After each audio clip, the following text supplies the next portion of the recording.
What's up, everyone? Back with another video. Got another good one as part of my Do Better series. So after a lot of anticipation, I'm finally going to tell the story of how I came into this beautiful 1858 O double eagle. Everyone has seen how I've got it graded. Came back straight grade XF40, but I haven't really told the story of how I came into it. We're going to do that today. So I enlisted the help of some cards, some playing cards. Got a deck in front of me. It's not the deck that was used, but I need to have visuals to tell this story. Got a couple of them. So let's set the scene. It's mid-90s. Let's say about 96. I had a buddy. His name was Tony. Passed away about a decade ago. Kind of into a lot of underworld, mafia, mobster stuff through his dad, mostly. His dad was definitely connected. When they moved into a house in Cleveland Heights, ATF raided the house. He had like 70 rifles. The guy knew some people, okay? So I had a car, and he had an idea that we would go play some poker up in New York. Somewhere in Brooklyn, I believe. And he knew some people, and I had a car and said, let's go. I'm in. So put some money together. Didn't really know what I was getting into, but, you know, I'm with my buddy Tony, and he's cool, so why not? Jumped in my 1988 Ford Mercury Topaz. Now, I have to bring up a picture because not everyone knows what a 1988 white Ford Mercury Topaz looks like. And I just happened to do a little bit of research, and I found it.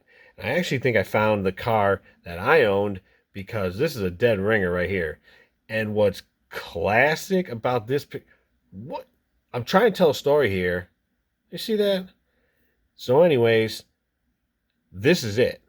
This is the car, except there was rust all down here. This was all rusted up. And the reason why I love this photo, because, I mean, this car was a classic. It had the seat belts that rolled back when you open and close the door. But you see how it's missing a hubcap? I'm going down the freeway one day, and this guy's blowing his horn, just waving his hands. Not, mind you, I've been driving for like a month, okay? And he goes, hey, you're getting a flat tire. Rear driver's side. So I'm like, okay, yeah, thanks, whatever. Keep driving, because what am I going to do, you know? Get off the freeway, go a couple exits down. I'm sitting at the red light, and like, I'm looking at this hubcap. It's like rolling by my car into the intersection. I'm like, where did this hubcap come from? Don't think nothing about it. Get home, get out of the driver's side door, and I go back, and the rear driver's side wheel is hubcap is gone. That was my hubcap. So I had to tell the story because when I saw that, this is what my car looked like. This car was a classic. Had a tape deck, had air conditioning. I mean, you don't get any fancier than this, especially in the '90s. So, anyways, I had to set the scene with the car. So, back to the story. We drive up to New York, head down some back alley, park the Topaz, go in. Now, he had already told me that it was a 2G buy-in, and I was cool with it. I was like, all right, whatever. Borrowed some money from my mom, took some confirmation money, whatever.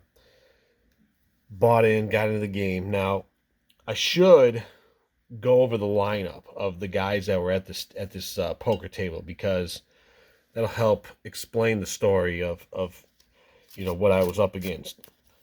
Walk in, first one I see is Tony Two Guns.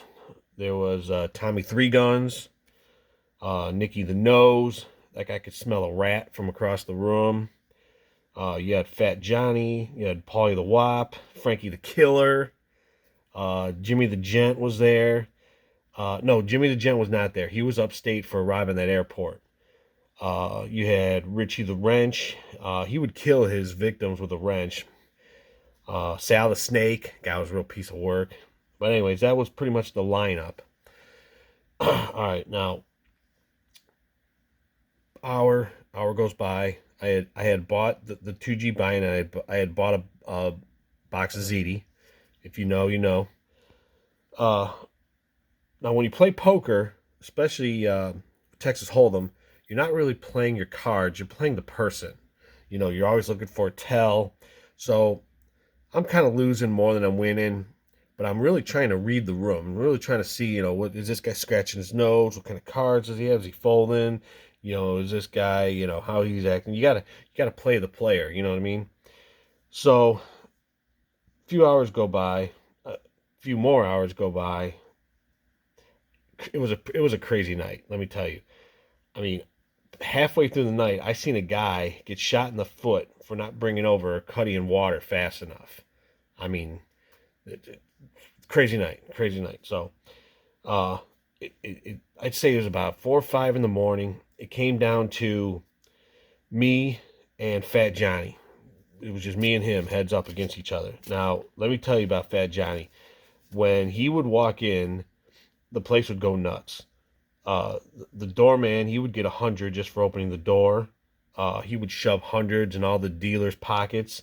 I mean, heck, the bartender got 100 just for keeping the ice cubes cold. I mean, that's the kind of guy he was.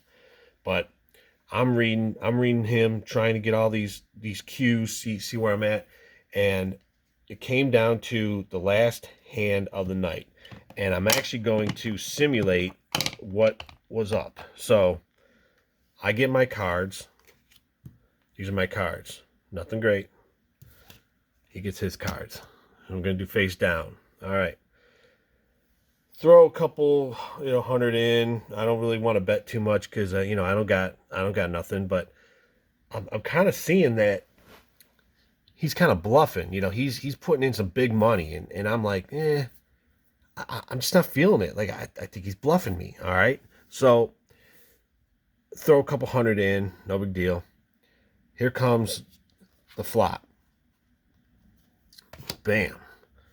So I'm thinking, man, that's a heck of a flop there. Obviously you can't see his cards, but I'm almost at a royal straight flush. You know what I mean? Like, this is crazy, but I don't know what he's got. And so he's betting big. I mean, he's throwing in there's a couple boxes of ZD in the pot by this time. Okay, now I'm matching him. I keep calling. He's raising, I'm calling, raising, calling, whatever. So we get to a point where the we're good, and then the turn comes out. Doesn't really help me. You know what I mean? Doesn't I'm like, okay, well, there's nothing I can really do with that. I mean, doesn't help me. So he's raising, I'm matching, because he's bluffing at this point. I mean, I'm thinking he's got two pair, maybe three of a kind, not two pair, but two aces, three of a kind, three aces. I don't know. The way he's betting, I'm just thinking bluff. You know what I mean? So it finally gets to the point where he's out of money, and I can't remember how it really went down. If he ran out of money, I ran out of money. But it got to a point where he was out of money. He goes, I want to raise, and I'm throwing this in the pot. Now, obviously, at the time, it wasn't graded, and I had nothing. I had no money either. This is what it was. We both were out of money. That's it. We were both all in at this point. That's what it was. We were both all in. Okay, and he raises. I don't have nothing to call, so I had the keys to the 1988 Topaz. Don't really want to lose the car because we got no way to get home from New York. You know what I mean? But I throw it in the pot because, again, I'm calling his bluff. So at this point, we got nothing more to raise, and the dealer says, all right, show him. Obviously, I got my cards, so he turns his cards over, and boom. I'm like, that's it. He's got 4 aces. What am I going to do? This is the end of me. Like, I'm going to go home broke. I'm going to go home without a car. But we got the flop, the turn, the final card in the river. Everyone knows Texas Hold'em. You need that last card. And as if it's something out of like Phil Ivey or some professional poker player, just pull some magic out of the air. Dealer puts down the card. Boom. Royal straight flush. I take him down. take the whole pot, take the 1858, slide it in my sock, because I don't want to put it in with all the money, because I don't want to lose this. And the place just erupts. Everyone's going nuts. I'm like the hero. Fat Johnny's pissed. My buddy Tony's like, let's get the heck out of here. You know, we're not in a great place. I got, like, I don't know, probably about 6 boxes of ZD on me. You would think that would be where the story ends. It doesn't. We're walking down the street, going to the Topaz. Got a big stack of cash. Got this in my sock. And once you know it, if 4 damn kids that were in high school that played basketball jumped us, freaking crackheads.